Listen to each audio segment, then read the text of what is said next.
My name is Razi. I'm the founder and CEO of Setipe.com. It's an online matchmaking service helping Indonesian singles find a compatible partner in a private, safer, and more efficient place online.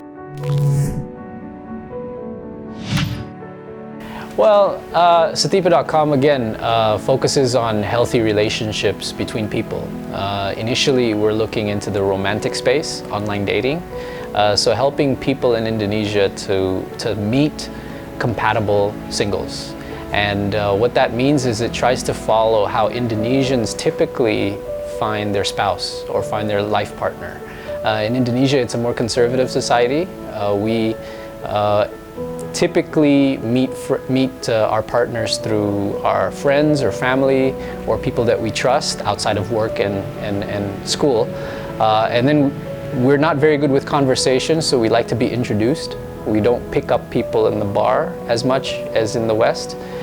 So this site tries to make online dating or provides an online dating service that is more catered to the local market, where people want to settle down, where marriage is still a very important institution, and also where the compatibility is not just between two individuals, but also between two families.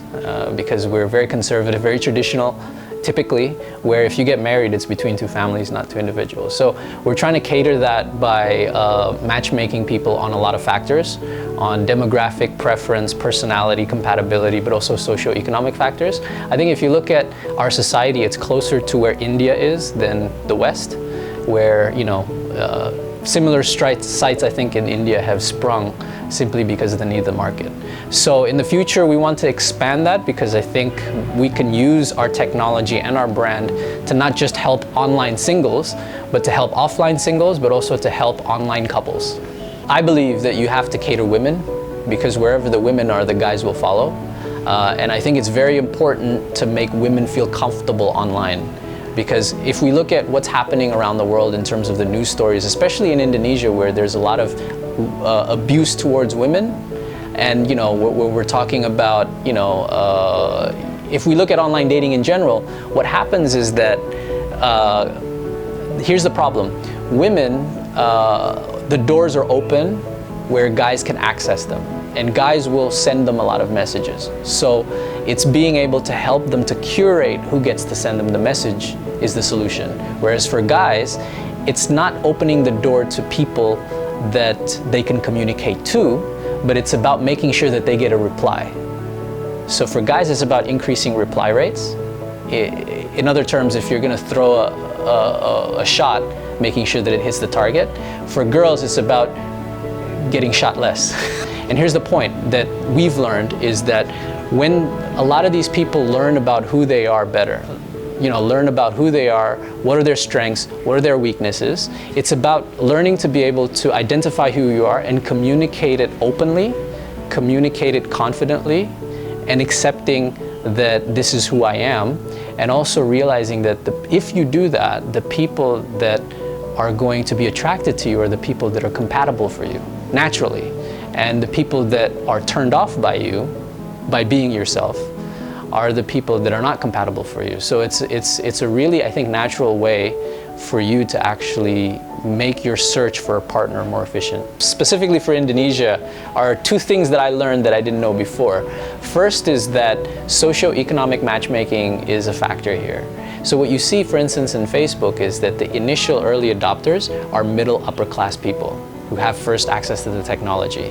Then let's say Facebook over the last few years has become more of a mass social network, and what you're seeing is in Indonesia it's mostly C and D. So a lot of the A and B people who felt comfortable in this social network before now are moved to Instagram, you know? Tinder is the same thing. It used to be really cool, but then you see a lot of the really upper class, you know, people in society stop using Tinder because they're swiping left more than they're swiping right. So what you see is, you know, in Indonesia, socioeconomic matchmaking is important. And we learned that because when we first launched, we just basically asked all of our friends to join. and then most of them are from big cities, most of them have went to school abroad, and then we got replies from them. We hit TV initially, so we had a huge mix of people from across the country because of the TV, broadcast. And what we're finding is they're compatible, but they're not incompatible from a socio-economic standpoint, and therefore it caused friction. In Indonesia, it's similar to India, where there's an unwritten caste system, I think, if you like.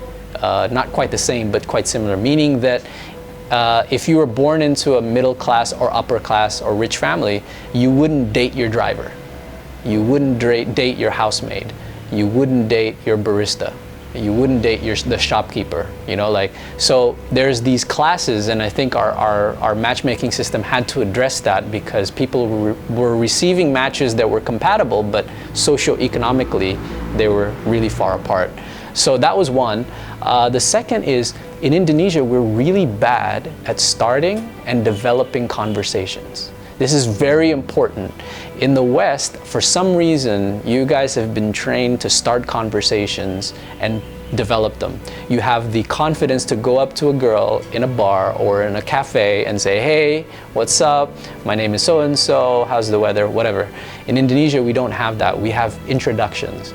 So, hey, Ivan, meet tomorrow. She's a good friend of mine. She likes ice cream. I hear you like ice cream too, don't you? You guys have something in common. That's how they approach it. So, what that leads to, and I think this is cultural as well, is really bad conversations. So when we analyzed the keywords, right, we looked at all the keywords, 90% of first messages are similar. It's basically similar. In Indonesia, they say salam kenal. It is basically just going greetings.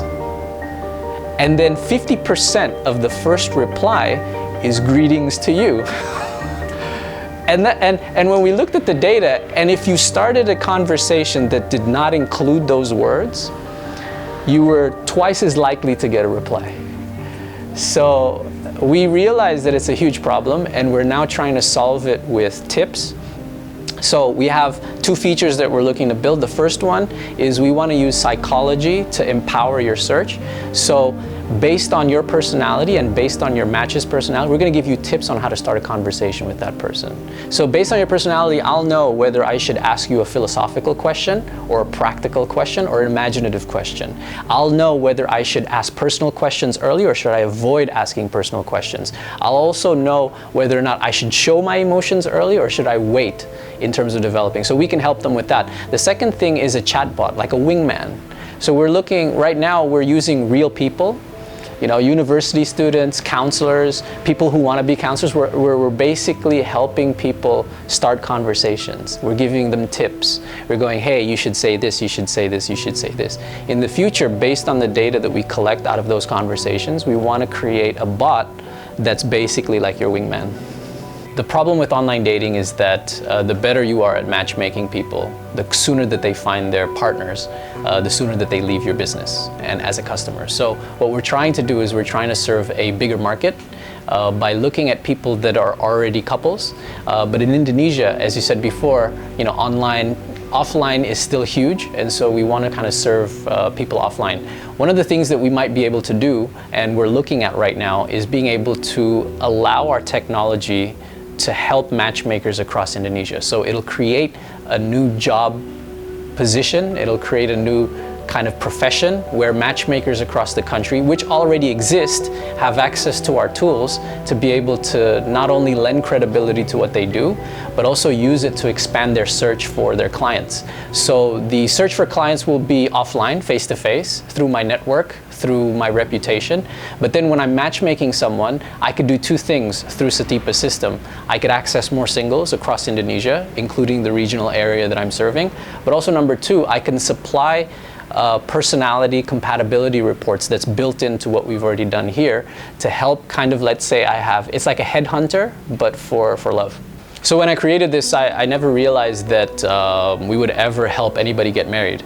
We were just hoping for the best. So when we received a few of our initial success stories, a few of the initial wedding invitations, the first one I ever attended was very interesting.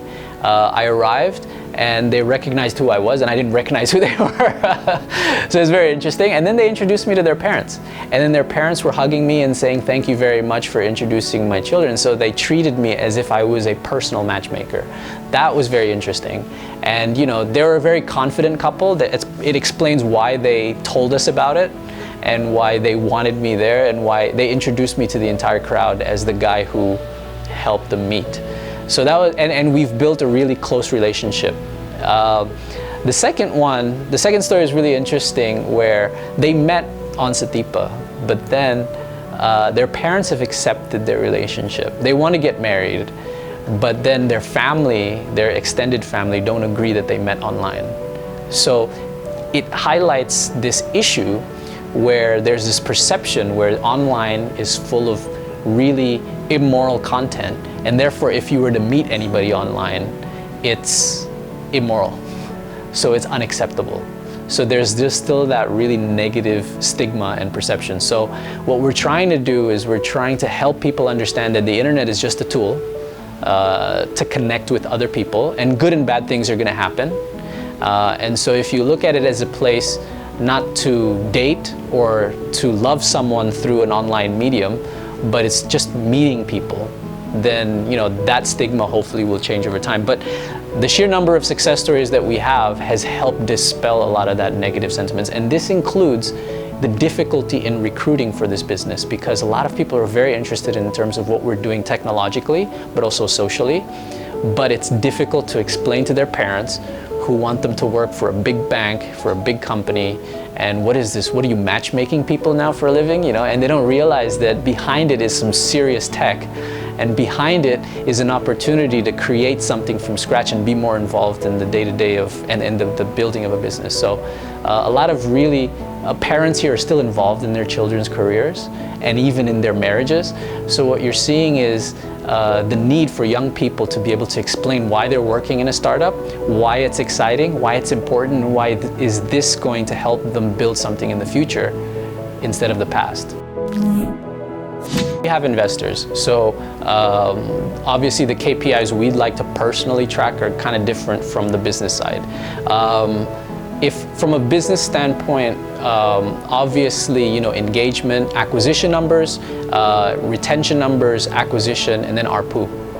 Those are the key things. So how do we, acquisition is pretty straightforward, but in our case, you have to answer a bunch of questions. So conversion to completed profiles. At the moment, that's about 83%, so it's really good.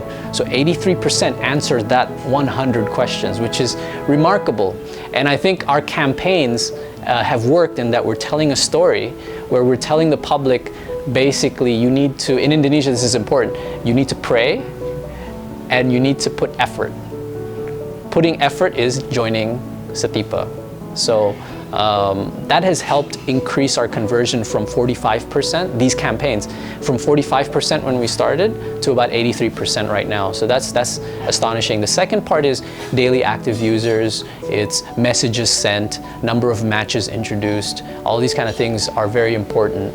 And so engagement, I would put it down. The third is ARPU. We're looking at, you know, focusing on revenue, on making sure that you know, we monetize the base, that we provide services that are needed, and that so once we can monetize, then you know, we can spend money on acquisition. Those are the key metrics from the business standpoint. From a more social impact standpoint, it comes down to how many marriages. And we don't know how many people have been married from our system, but as of today, after 2 years, we've received about 100, actually, we've received 138 wedding invitations sent into the office. So, and I've been to a few of them.